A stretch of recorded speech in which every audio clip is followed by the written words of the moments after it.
Bone mass was defeated. 2 remain. I spent many days and nights exploring, searching for answers to the wishbone I retrieved from bone mass. I was getting nowhere. We were getting desperate, and I knew there was one place we'd never explored: the mountains.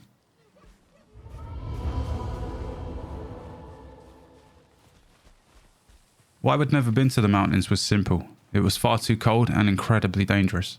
The mountains were covered in snow, which made it an unbearable experience. It would mean death. But like mentioned, I was desperate, so we came up with a plan. Bones and I decided to build campfires every once in a while to combat the cold. A tedious task for sure, but like mentioned, we were desperate. It felt like I was close to death a number of times, but we continued searching for answers. We explored the entire mountain that was close to Catadil and found nothing.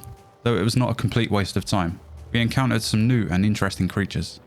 Upon reaching the mountains, we could hear wolves howling. Wolves are usually found travelling in packs of 1 to 4. From the wolves, we obtained plenty of pelt and raw meat, something to make our time in the mountains warmer and more bearable.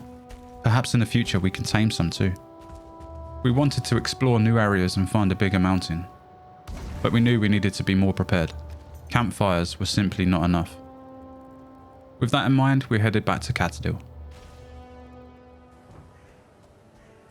There was a story of the mountains from other travellers we'd come across. One told us of a potion that could make you less effective to the cold and breezy conditions. We decided that that was our only option. We had everything we needed to make these potions apart from thistle, so we needed to make a trip to the Black Forest. Once we had all of the ingredients, I threw them into the fermenter and gave it a day or two to conjure. The day had finally come. We were ready. We gathered our armour and weapons, made our way to the ship, and set sail to find new mountains.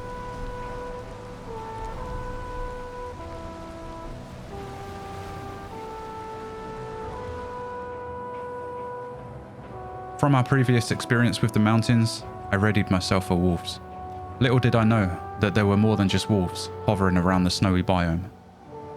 I chugged my potion and started climbing the hilly terrain. To my shock, I heard a screech from the skies. It was a drake. The frosty counterparts to Wyrms shot icy breaths in my direction. I returned fire with my bow and was able to take down the creature. Was this a sign of things to come? As I made my way further into these lands, I was greeted by another large mythical creature, a stone golem.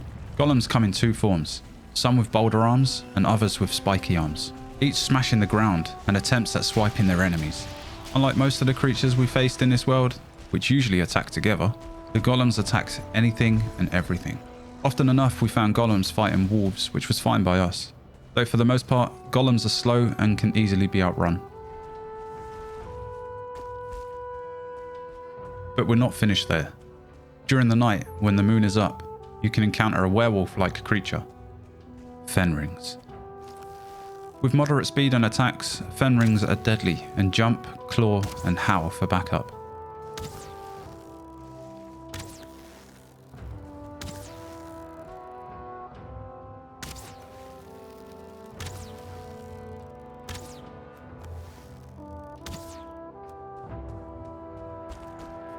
This place was unforgiving. It was tough, but we battled our way to the top and began exploring. We came across stone monuments and broken down huts. Other than that, we had no idea what we were looking for.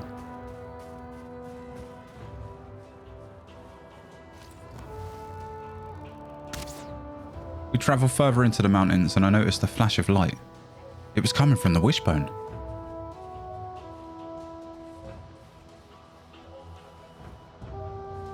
As I continued further, the flashes from the wishbone intensified. Something had to be near, but what?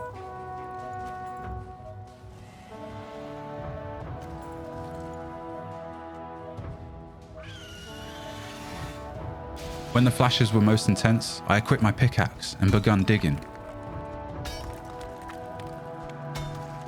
Beneath the surface, I came across a silver ore vein. I mined as much as I could possibly carry and took everything back to Catadil to smelt down. With the silver ore I mined from the mountains and the pelt I gathered from the wolves, I finally felt like a true Viking, and looked like one too. Now, the mountains were no match for me. Before I returned to the mountains, I thought I would make some home improvements. Catadil was still empty, and I wanted that to change.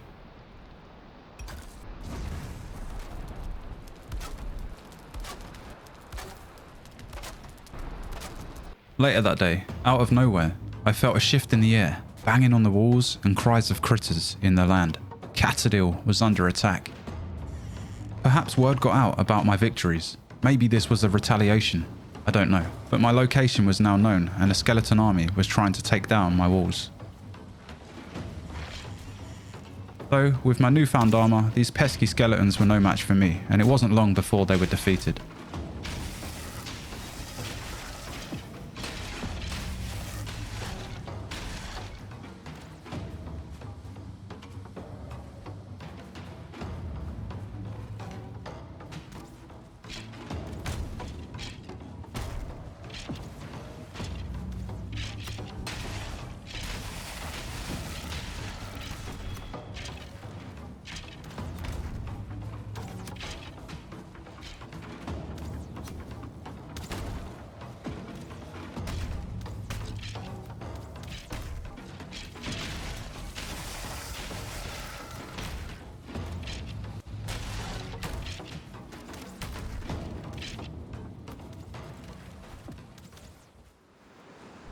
In one of the stone monuments, we came across a stone with Modor's location. We readied ourselves and made our way. To summon Modor required dragon eggs, which were dotted around the mountains. Lucky for us, there were a few nests fairly close. We placed 3 dragon eggs on Modor's altar, and there was a rumble in the skies.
Modor, the 4th enemy in the lands of Valheim, had been defeated. We made a 4th sacrifice to the gods, and now only one monster stood in our way.